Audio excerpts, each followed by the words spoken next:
السلام علیکم ورحمۃ اللہ وبرکاتہ۔ ان الحمد للہ نحمده ونستعینه ونستغفره ونعوذ باللہ من شرور انفسنا ومن سیئات اعمالنا من يهده الله فلا مضل له ومن يضلل فلا هادي له وأشهد أن لا إله إلا الله وحده لا شريك له وأشهد أن محمدا عبده ورسوله يا أيها الذين آمنوا اتقوا الله حق تقاته ولا تموتن إلا وأنتم مسلمون يا أيها الناس اتقوا ربكم الذي خلقكم من نفس واحدة وخلق منها زوجها وبث منهما رجالا كثيرا ونساء واتقوا الله الذي تساءلون به والأرحام إن الله كان عليكم رقيبا يا أيها الذين آمنوا اتقوا الله وقولوا قولا سديدا يصلح لكم أعمالكم ويغفر لكم ذنوبكم ومن يطع الله ورسوله فقد فاز فوزا عظيما أما بعد فإن أحسن الكلام كلام الله وخير الهدي هدي محمد صلى الله عليه وآله وسلم وشر الأمور محدثاتها وكل محدثة بدعة وكل بدعة ضلالة وكل ضلالة في النار اللهم صل على محمد وعلى آل محمد كما صليت على إبراهيم وعلى آل إبراهيم إنك حميد مجيد اللهم بارك على محمد وعلى آل محمد كما باركت على إبراهيم وعلى آل إبراهيم إنك حميد مجيد اللهم انفعنا بما علمتنا وعلمنا ما ينفعنا وزدنا علما رب اشرح لي صدري ويسر لي أمري واحلل عقدة من لساني يفقهوا قولي أما بعد فأعوذ بالله السميع العليم من الشيطان الرجيم من همزه ونفخه ونفسه الطلاق مرتان فإمساكم بمعروف أو تسريح بإحسان ولا يحل لكم أن تأخذوا مما آتيتموهن شيئا إلا أن يخافا ألا يقيما حدود الله فإن خفتم ألا يقيما حدود الله فلا جناح عليهما فيما افتدت به تلك حدود الله فلا تعتدوها ومن يتعد حدود الله فأولئك هم الظالمون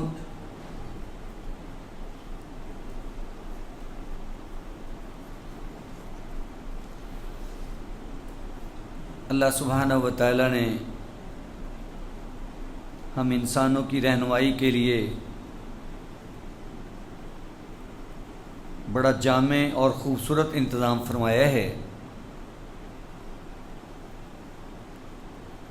یہ دین اسلام جو خالصتاً وحی الہیہ پہ مبنی ہے،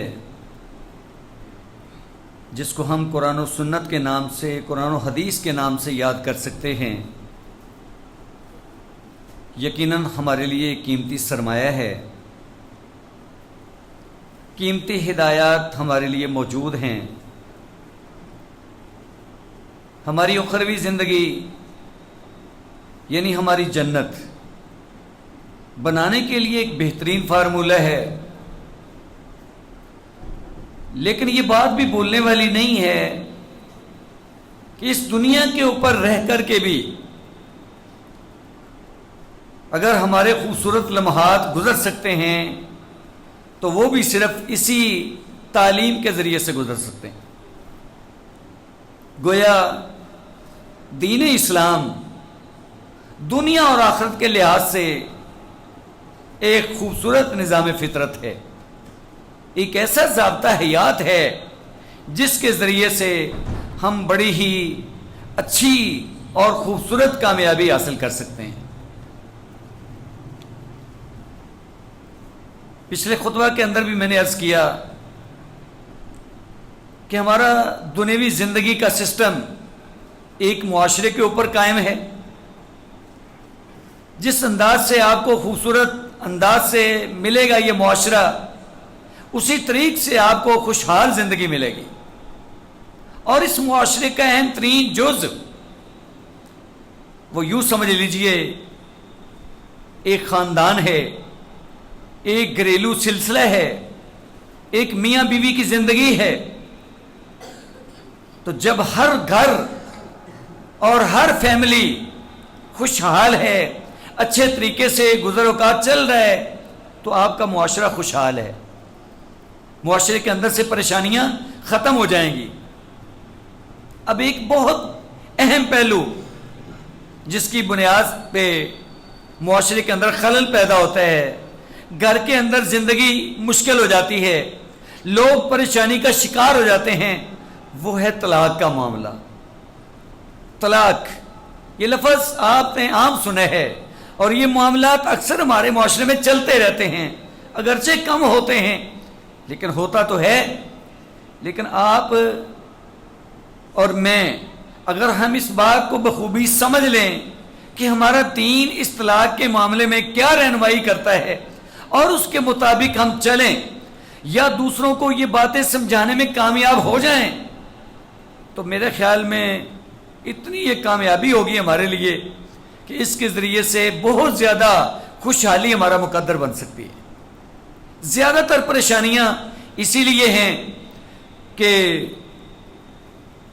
طلاق کے حوالے سے بہت سارے احباب کو مسائل کا علم نہیں ہوتا، اور اس سے پہلے جیسے میں نے پہلے عرض کیا کہ گھر کے اندر حالات کو سمجھنا ہے اور اپنے آپ کو اچھے انداز سے چلانا ہے، اس بنیاد پہ طلاق کی ریشو بہت کم رہ جاتی ہے۔ اور اگر بالفرض نوبت یہاں تک پہنچ جائے اور ہم دین کی رہنمائی میں اس طلاق کے سسٹم کو چلائیں تو یقین جانیں 100 میں سے 5 یا 10 کیسز رہ جائیں گے، 90 کیس ویسے ہی وہ کلیئر ہو جائیں گے، دوبارہ بحالی ہو جائے گی، اور نوبت وہ جو پریشانی تک آتی ہے وہ نہیں آئے گی۔ تو یہاں ابھی جو آیت میں نے آپ کے سامنے تلاوت کی ہے سورہ بقرہ ہے، آیت نمبر 229 ہے۔ یہاں پہ اللہ سبحانہ و تعالیٰ نے اس مسئلے کو بڑے ہی آسان انداز سے بیان فرمایا ہے۔ ویسے بھی سورہ بقرہ یہ اس کے اندر معاملات بھی ہیں، احکامات بھی ہیں، تو اللہ پاک نے یہاں بہت زیادہ مسائل بیان فرمائے ہیں۔ مثلا شراب کا مسئلہ بیان ہو رہا ہے کہ اس کی حرمت کے حوالے سے، اس طریقے سے یہاں جو ہے نکاح دینے کا بیان ہو رہا ہے کہ آپ نے کس طرح کے لوگوں سے نکاح کرنا ہے اور نکاح کر کے دینا ہے۔ خود کرنا ہے تو اس کے اندر آپ با اختیار ہیں، کر کے دینے کا مطلب یہ ہے کہ آپ کی بیٹیاں، آپ کی بہنیں وہ آپ کی محتاج ہیں، آپ ان کے ولی ہیں اور ان کا نکاح آپ کے ذمے ہے۔ بذات خود ایک کنواری لڑکی یا کنواری عورت نکاح نہیں کر سکتی، قرآن مجید کا یہ منشا ہے۔ اس کے بعد عورتوں کے مسائل بیان ہو رہے ہیں، پھر اللہ سبحانہ و تعالیٰ نے قسم کا بیان فرمایا ہے کہ کچھ لوگ بس ایسی زبان پہ اللہ کی قسم اللہ کی قسم، تو ایسے ہی جو بغیر ارادے کے قسم ہو جائے اس کا کوئی مقصد نہیں ہوتا، اور اللہ سبحانہ و تعالیٰ بھی فرماتے کہ ہم اس کے اوپر پکڑ بھی نہیں کرتے. لیکن جو ارادی طور پہ قسم ہوتی ہے اس کے اوپر تو باقاعدہ پوچھ گچھ ہے، اس کا کفارہ ہے. اگر آپ پوری نہیں کرتے یا آپ پوری کریں تو پھر ٹھیک ہے. اس طریقے سے عورتوں کے ساتھ قسم ڈال لینا اور اس کے قریب نہ جانا اور اس سے دوری اختیار کر لینا، اس بارے بھی زمانہ جہالت کے اندر پرانے دور میں یہ سلسلہ چلتا تھا اور لمبا ٹائم چلتا تھا. اسی طریقے سے طلاق کا سلسلہ تھا. تو طلاق کے بارے میں اللہ پاک نے اس کی باقاعدہ سے عدت بیان فرمائی کہ اس کا دورانیہ کتنا ہے. یہ نہیں ہے کہ بس آپ آزاد ہیں یا پھر طلاق دینے کے اندر آپ با اختیار ہیں کہ جتنی مرضی طلاقیں دیں. زمانہ جہالت کے اندر یہ تھا، طلاق دیے جاتے تھے، دوبارہ اس کو بیوی بنا لیتے تھے، طلاق دے دی، رجوع کر لیا، چاہے 20 دفعہ ہو جائے. اللہ پاک نے فرمایا یہ تو ظلم ہے. ایک مرد جو ہے متواتر اپنی بیگم کے اوپر ظلم ہی کیے جا رہے اور اس کو باندی بنا رکھا ہے، یعنی وہ اس کی نوکرانی یا اس کی غلام، اس کی وہ لونڈی ہے. نہیں، اللہ تعالیٰ نے فرمایا سوچ سمجھ کے چلو. لہٰذا اس کے بارے میں بھی اللہ نے ایک حد لیمٹ رکھ دی کہ بس اگر آپ نے اس کو طلاق دینی ہے تو ایسی طلاق جس کے بعد آپ دوبارہ سے اس کو اپنی بیوی بنا سکتے ہیں. یہ چانس آپ کے پاس صرف 2 ہیں. بس ایک دفعہ ایسا ہو جائے گا، دوسری دفعہ ہو جائے گا. اس کے بعد آپ یا تو عدت کا انتظار کریں، عدت پوری ہو جائے گی، خود ہی آپ کے نکاح سے نکل جائے گی، یا پھر آپ اس سے رجوع کر لیں، دوبارہ اس کے ساتھ اپنا تعلق بحال کریں، وہ تمہاری بیوی بن جائے گی. تو اس طلاق کے سلسلے میں بڑی تفصیل طلب مسئلہ ہے. اگر ہم پورے طور پہ سمجھ جائیں گے تو انشاءاللہ اس کا بھی بہت فائدہ ہوگا. لیکن اس کی بنیاد میں کہ یہ سارے احکامات تو اللہ پاک نے بیان فرمائے، لیکن دین کے معاملے میں جیسے میں نے عرض کیا کہ وَلَهُنَّ مِثْلُ الَّذِي عَلَيْهِنَّ، کہ عورتوں کے اوپر بھی ہمارے حقوق ہیں، ان کے فرائض، ان کے ذمے ہیں، ڈیوٹیز، لیکن کچھ مردوں کے ذمے بھی ہیں. یعنی خاوند اور بیوی دونوں کے ایک دوسرے کے اوپر حق ہیں. اس سلسلے میں بیان کر رہا تھا آپ کے سامنے، تو اس ضمن میں ایک دیندار عورت کے فوائد آپ کے سامنے رکھے کہ اس طریقے سے اگر ہم دین کی روشنی میں چلیں اور عورت دین کے ناطے سے اپنے آپ کو سمجھے، تعلق جوڑ کے رکھے، تو حالات ایسے بن جاتے ہیں کہ شاید طلاق تک نوبت ہی نہ آئے. پھر آگے بڑھتے ہیں کہ رسول اللہ صلی اللہ علیہ وسلم جس انداز سے ہدایات دے رہے ہیں ایک عورت کے بارے، فرمایا عورت کو ان باتوں کا خیال رکھنا چاہیے. لا یحل للمرأة ان تصوم وزوجها شاہد. کتنی خوبصورت بات ہے. عورت روزہ رکھے گی، نماز بھی پڑھے گی، لیکن جو نفلی روزہ ہے خامد گھر کے اندر موجود ہے، اس نے روزہ رکھنا ہے تو خامد کی اجازت سے رکھے. کتنی زبردست بات ہے. حالانکہ نماز پڑھنے کے حوالے سے کوئی بھی نیکی کرنی، یہ عورت محتاج تو نہیں ہے کہ عورت اپنے خامد سے پوچھ کے چلے کہ میں یہ نیکی کروں یا نہ کروں. نیکیاں اس کے ذمے ہیں، وہ کریں.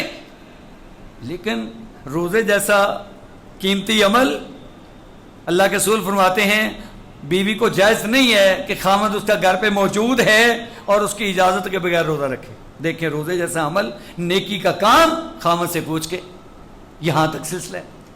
اور دوسرے نمبر پہ فرمایا وَلَا تَأْذَنَ فِي بَيْتِهِ إِلَّا بِإِذْنِهِ. خامد کے گھر میں موجود ہے، اس کی بیوی ہے، تو اپنے خامد کے گھر میں خامد کی اجازت کے بغیر کسی کو نہ آنے دے. یہ با اختیار نہیں ہے، خود مختار نہیں ہے، آزاد نہیں ہے کہ کہے کہ یہ میرا بوائے فرینڈ ہے یا میرا یہ کزن ہے، میں جس کو مرضی بلاؤں بٹھاؤں، جیسے مرضی ہم بیٹھیں گپ شپ لگائیں. نہیں، دین نے پابندی لگائی ہے کہ اگر یہ اپنے خامد کی بیوی ہے، ایک مسلمان بیوی ہے، اور خامد کی اطاعت اس کے اوپر اس انداز سے لاگو ہوتی ہے کہ نیکی کا کام بھی اس سے پوچھ کے کرے گی روزے کے والے سے، اور گھر کے اندر آنے کی اجازت بھی اس کے پوچھے بغیر کسی کو نہیں دے گی. ایک اور سلسلہ ہے وہ خرچ کرنے والا ہے. خرچ کرنے کے بارے میں بھی بڑی قیمتی ہدایت آ گئی. فرمایا اس کے اندر یہ پوچھنے کی محتاج نہیں ہے، بلکہ اس کے اندر اللہ کے رسول فرماتے ہیں 2 اجر ہے. وَمَا أَنفَقَتْ مِن نَفَقَةٍ مِن غَيْرِ أَمْرِهِ. ہاں اس کی اجازت نہیں ہے، لیکن اس کے نے گنجائش کے مطابق 150 روپیہ خرچ کر دیا، یہ جرم نہیں ہے، بغیر اجازت کے بھی وہ خرچ کر دے گی اور کرنا چاہیے۔ فَإِنَّهُ يُؤَدَّى إِلَيْهِ شَطْرًا، اس کا اللہ کے رسول فائدہ بیان فرما رہے ہیں کہ چاہے اس نے اجازت نہیں دی، اس خامد سے پوچھ کر کے اس نے خرچ نہیں کیا، لیکن اس کو باقاعدہ ثواب میں حصہ ملے گا۔ کیوں؟ کہ وہ خامد کا گھر ہے، خامد کا مال ہے، اس کے مال میں سے خرچ کر رہی ہے، نیکی کے راستے میں دیا ہے، کسی کے اوپر صدقہ خیرات کیا ہے، اس کو باقاعدہ سے اجر ملے گا۔ دیکھیں یہ ایک اسلامی ماحول ہے، کتنی قیمتی ہدایات ہیں۔ اس طریقے سے یہ عورت کو ہدایات کہ پہلے تو ہم نے سوچ سمجھ کے دین والی عورت سے نکاح کرنا ہے، اور اس کی خصوصیات میں نے عرض کر دی کہ اس کے اندر تو بڑی اچھی اچھی صفات ہوتی ہیں، اور اس طریقے سے وہ اپنے آپ کو پابند رکھتی ہے۔ اسی طرح مرد کے ذمہ بھی کچھ باتیں لگیں، اگر ہم ان باتوں کو سمجھیں اور ان پہ عمل کریں تو یقیناً ہمارے گھر کا ماحول مزید بہتر ہو سکتا ہے۔ حکیم بن معاویہ صحابی رسول ہیں، وہ بیان فرماتے ہیں کہ میں نے اللہ کے رسول سے عرض کیا کہ اللہ کے رسول ما حق زوجات احدنا علیہ، ہماری بیوی کا ہمارے اوپر کیا حق ہے؟ صحابہ کرام نے باقاعدہ سوال کیا ہے، پوچھنے والی باتیں ہیں، شاید ہم نے کبھی نہ سوچا ہو کہ اس مناسبت سے ہم یہ بات ذہن میں لائیں، توجہ کریں کہ آخر ہماری بیوی ہے، اس کا کوئی حق بھی ہے ہمارے اوپر، یہ صرف ہمارے حقوق ہیں، اس کے ذمے صرف فرائض ہی ہیں، وہ ڈیوٹیاں ہی کرے گی گھر کے کام کاج سے لے کے ہماری خدمت تک، یا کوئی اس کا بھی حق ہے؟ تو یہ صحابی رسول نے باقاعدہ عرض کیا، اللہ کے رسول سے پوچھ لیا، تو آپ کیا فرماتے ہیں؟ ان تطعمها اذا طعمت، گھر کے اندر رہتے ہوئے ایک خاوند کے ذمے ہے، یہ اس کا فریضہ ہے کہ جب وہ خود کھائے، جو کچھ کھائے وہ اپنی بیوی کو بھی کھلائے۔ ان تطعمها اذا طعمت، جب بھی کوئی کھانا پانی چل رہا ہے، یہ نہیں ہے کہ خود سے بیٹھ کے کھائے اور بیگم صاحب کو کہو بھی، کہے بھی تم اپنا انتظام خود کرو، ایسی بات نہیں ہے۔ وَتَقْسُوهَا إِذَا اكْتَسَيْتَ، اور آپ فرماتے ہیں حکیم، ایسے ابھی میرے ساتھی، تو اس کو پہنائے جب تو خود پہنے، اپنے لیے کپڑے کا انتظام کرتا ہے اس کے لیے بھی کر۔ اور اگلی ہدایت یہ فرمائی، یہ گھر کے اندر رہتے ہوئے کچھ حقوق ہے نا بیگم کے، وَلَا تَضْرِبِ الْوَجْهِ، آپ فرماتے ہیں چہرے پہ تھپڑ نہیں مارنا۔ ہو جاتا ہے نا کمی بیشی، کبھی نہ کبھی خاوند کو غصہ آ گیا، کوئی سے تھپڑ لگانا ہے، چہرے پہ نہیں لگانا۔ کیسی قیمتی ہدایات ہیں۔ وَلَا تُقَبِّحْ، فرمایا ہر وقت اس کو ملامت نہ کر، کبھی نہ جان، ہر وقت اس کی برائیاں بیان کرتے رہنا اور کہنا تو اس طرح کی ہے، تو اس طرح کی ہے، تو اس طرح کی ہے، تو نتیجہ کیا نکلے گا؟ آخر ایسے کے حالات گھر کے ماحول کو خراب کریں گے۔ فرمایا کبھی نہ جان اس کو، ہر وقت اس کو ملامت نہ کر اور اس کی برائیاں ہی نہ بیان کرتا رہے۔ وَلَا تَحْجُرْ إِلَّا فِي الْبَيْتِ، اگلی قیمتی ہدایت یہ ہے کہ اگر کوئی لڑائی جھگڑا ہو گیا ہے تو گھر سے بھاگ نہیں جانا کہ اس کو اکیلی چھوڑو، بس میں جا رہا ہوں 1 ہفتہ 10 دن کے لیے، مہینے کے لیے، تو بیٹھی رہ، جدھر سے مرضی کھا پی، جہاں سے مرضی انتظام کر۔ فرمایا نہیں، وَلَا تَحْجُرْ إِلَّا فِي الْبَيْتِ، اگر کوئی لڑائی جھگڑا کرنا بھی ہے گھر کے اندر رہ کر کے، کچھ وقت گزرے گا، طبیعت سیٹ ہو جائے گی، غصہ چلا جائے گا، معاملہ خود ہی ٹھیک ہو جائے گا۔ دیکھیں اتنی چھوٹی چھوٹی باتیں اور اس طرح کی ہدایات ہمارے لیے موجود ہیں۔ اس طریقے سے ہماری ماں جی عائشہ رضی اللہ تعالیٰ بیان فرماتی ہیں کہ پیارے پیغمبر صلی اللہ علیہ وسلم نے ارشاد فرمایا، خیرکم خیرکم لأہلہ، آپ سب لوگوں میں سے اچھا انسان وہ ہے جو اپنے اہل کے لیے اچھا ہے، جو اپنے گھر والوں کے لیے اچھا ہے۔ اور فرمایا یہ کوئی عیب والی بات نہیں ہے، یہ ملامت نہیں ہے کہ لو جی یہ مرد کیسا ہے، یہ اپنے گھر والوں کے لیے اتنا اچھا سلوک کرتا ہے، نہیں، گھر والوں کے لیے تو اچھا سلوک ہونا ہی نہیں چاہیے۔ فرمایا اس کے اندر میں خود اپنے آپ کو مثال پیش کرتا ہوں، پیارے پیغمبر فرماتے ہیں وَأَنَا خَيْرُكُمْ لِأَهْلِي، تم سب میں سے میں اپنے گھر والوں کے لیے بہتر ہوں، اچھا ہوں، ان کے لیے میں اچھائی کا ماحول ہی بنا کے رکھتا ہوں، اچھے انداز سے پیش آتا ہوں۔ اب یہ آپ صلی اللہ علیہ وسلم کا فرمان ہے۔ حضرت عائشہ جو آپ کی زوجہ محترمہ ہیں وہ بیان فرما رہی ہیں، تو اس لحاظ سے ہمیں اس بات کو نوٹ کرنا ہوگا کہ گھر کے اندر ہم ایسا ماحول بنا کے رکھیں کہ اپنی بیوی کے ساتھ، بچوں کے ساتھ، خوش طبعی کے ساتھ خوشی خوشی زندگی گزاریں۔ جہاں ہمیں خوشی چاہیے ایسے سب کو خوشی چاہیے، تو اس طریقے سے خوشی کا ماحول ہمارے گھر کے حالات کو بہتر بنا دے گا۔ گھر کے حالات بہتر ہوں گے تو پورا معاشرہ خوبصورت انداز سے اپنا ایک وہ پیش کرے گا اپنے آپ کو، اور خوشحالی کی زندگی سب میں نظر آئے گی۔ اسی طریقے سے جناب ابو ہریرہ رضی اللہ تعالیٰ عنہ بیان فرماتے ہیں من کان یؤمن باللہ والیوم الآخر، یہی ہمارا اصل ہے نا، اللہ پر ایمان، آخرت کے دن پر ایمان، یہ ہماری اصل ہے، اس بنیاد پہ ہم مومن ہیں۔ فرمایا جو بندہ مومن ہے، اللہ پر ایمان رکھتا ہے، آخرت کے دن پر ایمان رکھتا ہے، اس کو دو قیمتی ہدایات پیارے پیغمبر فرماتے ہیں۔ فرمایا پہلی بات تو یہ فلا یوزی جارہ، اپنے پڑوسی کو تنگ نہ کرے انسان، اس کو تکلیف نہیں دینی۔ ہمسائیگی میں ہے، اب آپ کا کوئی عزیز و اقارب رشتہ دار وہ تو دور میں ہے، آپ کا ہمسایہ جو بیٹھا ہوا ہے اس کے بھی عزیز و اقارب پتہ نہیں کہاں رہتے ہیں، تو اب اس وقت وہ آپ کا بھائی ہے، قریبی ہمسایہ، یہ آپ کا بہت زیادہ احسان کا حقدار ہے۔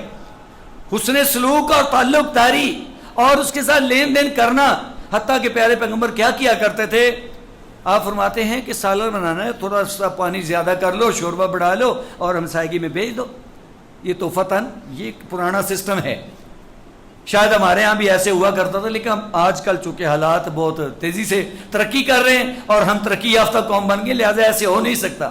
پہلے آپ جانتے ہیں پرانے بزرگ کہ اکثر اوقات کسی ایک گھر میں سالن بن گیا تو شاید دوسرے گھر میں نہیں بنتا تھا، چلیں جی بس وہ دوسرے گھر سے پتہ کیا سالن ادھر سے لے آؤ، چلیں جی کام چلا دو، ایسے ایک دوسرے کے ساتھ۔ اور بسا اوقات گھروں کے اندر ہماری مائیں جب وہ تیاری کرتی تھی سالن کی تو خود ہی کوئی اچھی چیز بنائی ہے تو ہمسائیگی میں بھیج دینی ہے، آج کل بھی ہے الحمدللہ لیکن تھوڑا ہے۔ تو آپ کے فرمان کے مطابق یہ ہمسائیگی کا بڑا حق ہے۔ ہمسایہ جو ہے اگر وہ آپ کے تکلیفوں سے تنگ ہے اور آپ کے وہ جناب آپ سے وہ سکون میں نہیں ہے تو گویا آپ کا کوئی کھاتا نہیں ہے۔ لہذا آپ نے باقاعدہ یہ ایک نصیحت فرمائی ہے، فرمایا جس کا اللہ اور آخرت کے دن پر ایمان ہے وہ اپنے پڑوسی کو تکلیف نہ دے، کوئی بھی تکلیف والا کام۔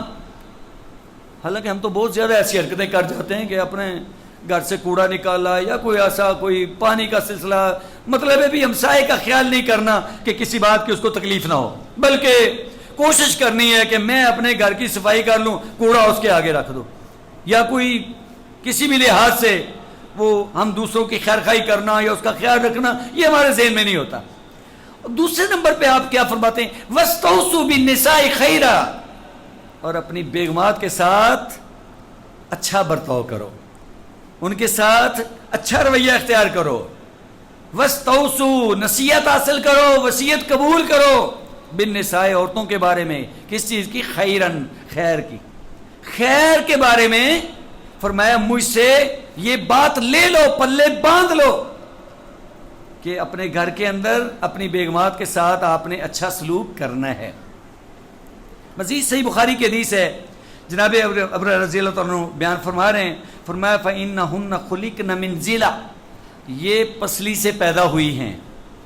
میں نے وہ پچھلے خطبہ کے اندر عرض کیا تھا نا کہ اللہ تعالیٰ فرماتے ہیں کہ ہم نے ایک جان سے پیدا کیا ہے، ایک جان سے، آدم علیہ السلام سے، اور آدم علیہ السلام کے اندر سے ماں جی حوا علیہ السلام کو پیدا فرمایا۔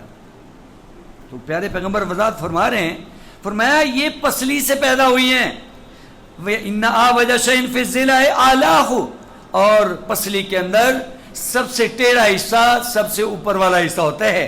فَإِن ذَهَبْتَ أَن تُقِيمَهُ كَسَرْتَ، اگر تو اس کو سیدھا کرنے کی کوشش کرے گا تو اس کو توڑ ڈالے گا۔ کیسی ہدایات ہیں، فرمایا یہ پسلی سے پیدا ہوئی ہے، تو اس کو سیدھا کرنے کی کوشش کرے گا تو بالکل وہ پسلی کی مثال ہے، تو اس کو توڑ بیٹھے گا۔ وہ توڑنے کا مطلب کیا ہے، وہ آپ سے جدائی اختیار کرے گی، وہی معاملہ طلاق تک پہنچ جائے گا، لڑائی جھگڑا گالی گلوچ اور بدتمیزی کا ماحول بن جائے گا۔ آخر آپ لوگ غصے میں آ جائیں گے اور اپنی بیوی کو ایک ہی مرتبہ کہیں گے جا تجھے طلاق طلاق طلاق، ہوتا ہے نا ایسے اکثر۔ فرمایا وَإِن تَرَكْتَهُ لَمْ يَزَلْ أَعْوَجَ، اگر تو پسلی کو چھوڑ دے، اپنی بیوی کو اسی حالات کے اندر رہنے دے، تو رہنا تو اس نے اسی طرح ہے۔ فَاسْتَوْصُوا بِالنِّسَاءِ خَيْرًا، عورتوں کے بارے میں اچھی نصیحت قبول کر لو۔ وَاسْتَوْصُوا بِالنِّسَاءِ خَيْرًا، یہ ہدایات ہیں پیارے پیغمبر کی، اور آپ پڑھتے جائیے، سنتے جائیے، الفاظ شاید ہمیں ناگوار گزریں یا ہم سمجھیں کہ ہمارا دین ہمارے اوپر اس انداز کی پابندیاں لگا رہا ہے، تو الفاظ قدرے سخت ہیں، لیکن پیارے پیغمبر کی زبان ہے، صحیح بخاری کی حدیث ہے، آپ فرماتے ہیں ما اکرم النساء الا کریم ولا اہانہن الا لئیم، باوقار باعزت انسان اپنی بیگمات کی عزت کرتا ہے، ولا اہانہن الا لئیم، اور ان کو رسوا کرنا یہ گھٹیا پن ہے۔ کیوں؟ نتیجہ کچھ نہیں نکلتا۔ یہ بار بار ہمیں مردوں کو اس لیے سمجھایا جا رہا ہے کہ مرد کے اندر قدرے عورت کی نسبت وہ زیادہ ایک طاقت کا جو مادہ ہے وہ زیادہ پایا جاتا ہے، اور بھی کئی لحاظ سے کچھ ہمارے اوپر لوازمات زیادہ لاگو ہوتے ہیں، اسی وجہ سے اللہ پاک نے ہمارے حقوق بھی زیادہ رکھے، لیکن عورتوں کو بسا اوقات اب دیکھ لیں، عورت کا ویسے ہی عورت کمزور ہے، پیدا ہوئی بیٹی بڑی ہوگی بہن بن گئی، اس سے بڑی ہوئی بیوی بن گئی، اس سے بڑی ماں بن گئی، یہ رشتے سارے ہی نازک ہیں اور سارے ہی قابل قدر ہیں۔ ہمارا دین ایک ایک رشتے کو اتنی عزت دیتا ہے کہ دنیا کے اندر کوئی اس قدر عزت نہیں دے سکتا۔ بیٹی ہے تب عزت ہے، بہن ہے تب عزت ہے، بیگم بن گئی تب ہدایات قیمتی قسم کی اللہ کے رسول قرآن و حدیث کے اندر موجود ہیں، ماں بن گئی پھر تو کیا شان ہے، کیا کہنا ہے ماں کا۔ یہ سارا بھی ترتیب سلسلہ چلتا ہے، لیکن یہاں ہمیں جو بات سمجھائی جا رہی ہے، آپ فرماتے ہیں کہ بس آپ خیال رکھیں، عورتوں کے بارے میں اچھی نصیحت قبول کریں، اپنے آپ کو باوقار بنا کے رکھنا ہے، عورتوں کے بارے میں محتاط رہیں۔ کیوں؟ کبھی وہ غصے میں آ گئی، آپ لوگ سائیڈ پہ ہو جائیں، کبھی آپ غصے میں آ جائیں، اس کو بھی یہی ہدایت ہے کہ وہ اپنے خامن کی خوشی کا خیال رکھے، اس کا ہر لحاظ سے ذہن میں یہ سوچ ضروری ہے، ایسا نہیں ہے کہ بدتمیز قسم کی عورت ہو اور بس وہ بولتی ہے تو بولتی چلی جائے، یہ بھی ٹھیک نہیں ہے۔ لیکن خاوند بیوی کی ناراضگی یہ ایک فطری عمل ہے۔ کیسے؟ آپ کہیں گے یہ کیسے؟ فطری اس لیے کہ اگر پیارے پیغمبر صلی اللہ علیہ وسلم اور آپ کی زوجہ محترمہ جن کی زندگی آئیڈیل ہے اور جن کا جوڑا مثالی ہے، جن کا نکاح یوں سمجھیے کہ اللہ سبحانہ و تعالیٰ نے کر دیا ہے اور اللہ پاک نے اس زوجہ محترمہ کو دکھلایا ہے آپ کو خواب کے اندر، یہ ماں جی عائشہ رضی اللہ تعالیٰ عنہا ہے، اور آپ فرماتے ہیں عائشہ بڑی محبت سے آپ بلایا کرتے تھے، بڑے اچھے القاب سے بلایا کرتے تھے، نام ان کا عائشہ ہے یا حمیرہ کہہ کر کے بلایا کرتے تھے، یعنی اے سرخ سفید رنگ والی جو حور کا معنی ہے اس معنی کے اندر آپ لاڑ پیار سے ان کو بلاتے تھے۔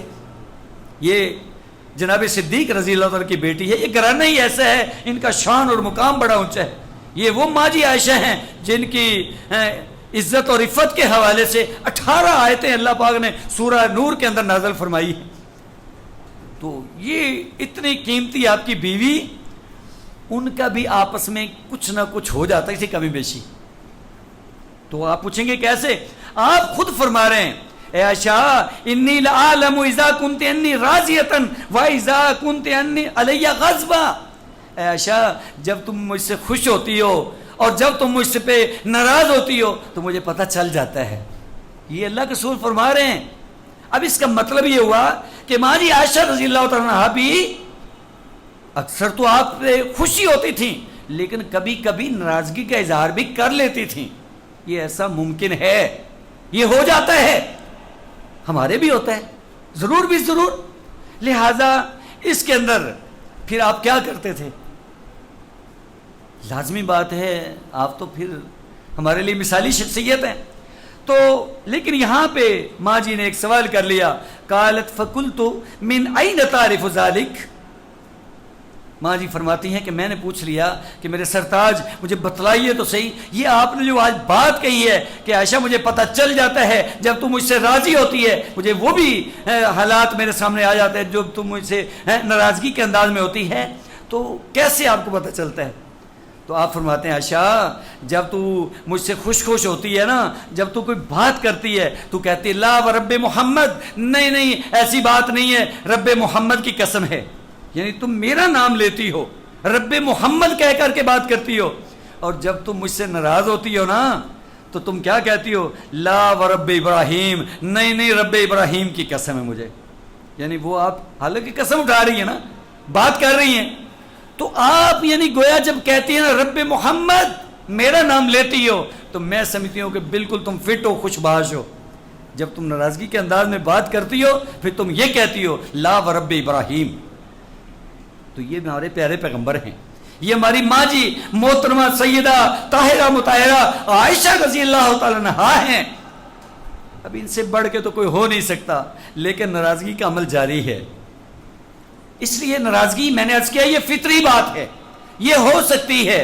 خامد کے دل میں بھی غصہ آ سکتا ہے, لیکن عورت کو بھی ناراضگی ہو سکتی ہے, چاہے وہ خامد کے کسی بات پہ ہو جائے یا وہ کوئی بات محسوس کر لے, کوئی غلط فہمی پیدا ہو جائے, کچھ بھی ہو سکتا ہے. تو یہ بنیادی باتیں ہیں. اگر ہم معاشرے کے اندر رہتے ہوئے ان باتوں پہ غور و فکر کریں, سوچ سمجھ کے چلیں, تو میرے خیال میں کافی زیادہ گنجائش موجود ہے کہ معاملات یہ نوبت طلاق تک نہیں پہنچتی. الحمدللہ اکثریت ہماری ہم اس چیز سے بچے ہوئے ہیں, اللہ ہم سب کو محفوظ رکھے, کیونکہ یہ کوئی اچھی بات نہیں ہے. آپ فرماتے ہیں کہ حلال چیزوں میں سے سب سے زیادہ ناپسند چیز اللہ سبحانہ و تعالیٰ کو طلاق ہے. اگرچہ حلال ہے, دی جا سکتی ہے, کیونکہ جس کے ساتھ آپ کا نباہ نہیں ہو سکتا آپ نے زندگی نہ اپنی برباد کرنی ہے نہ اس کی برباد کرنی ہے. لہذا جب نہیں چل رہا نظام تو کوئی بات نہیں, پھر جدائی اختیار کریں, لیکن اس کے اندر خلوص اخلاص, ایک نیت کا درست ہونا, کوئی اس کے اندر دو نمبری کوئی اور چکر مکر نہیں ہونا چاہیے. اگر واقعی آپ کے مزاج نہیں مل رہے تو اسلام کہتا ہے کہ اس کی نسبت پھر جدائی بہتر ہے. لیکن بہت زیادہ حالات جو خراب ہوتے ہیں نا وہ اپنے سارے معاملات کی وجہ سے ہوتے ہیں. کیوں؟ اگر واقعی ہم اس سے تنگ ہوں تو پھر طلاق دینے کے بعد ہم آزاد ہو جائیں, بس ٹھیک ہے جی یہ واقعی اس طرح کی تھی تو میرا نباہ نہیں ہو سکتا اس کے ساتھ. لیکن دوبارہ جب ہم فکر مند ہو جاتے ہیں پھر ہم مسائل پوچھنے اور ڈھونڈنے نکل پڑتے ہیں, وہ خود اپنی کچھ غلط پالیسی کی وجہ سے. تو اس کا مطلب یہ ہوتا ہے کہ نباہ ہمارا چل رہا ہے, وقتی غصہ تھا, بلکہ بسا اوقات کہتے ہیں جی وہ میں نے طلاق غصے میں دے دی ہے. او بھائی طلاق ہوتی ہی غصے میں ہے, پیار محبت کے انداز میں طلاق کون دیتا ہے؟ تو لہٰذا یہ ہمارے کچھ ماحول یا اس طرح کی ہماری باتیں ہوتی ہیں. تو مزید یہ ذہن بنانا, یہ ہمارے ذہنوں میں باتوں کا آنا یہ ضروری ہے.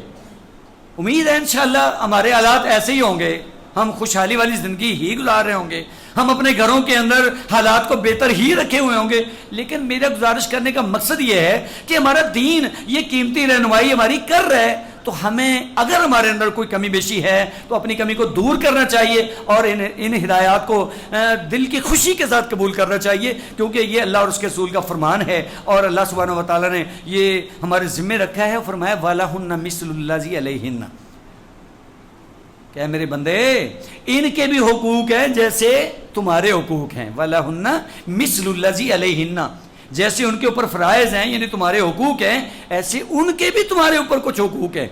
تو یہ وہی حقوق و فرائض پیارے پیغمبر کی زبان سے میں آپ کو سنا رہا تھا. اللہ سبحانہ و تعالی ہمیں سن کے عمل کرنے کی توفیق نصیب فرمائیں. وصلی اللہ علیہ النبی.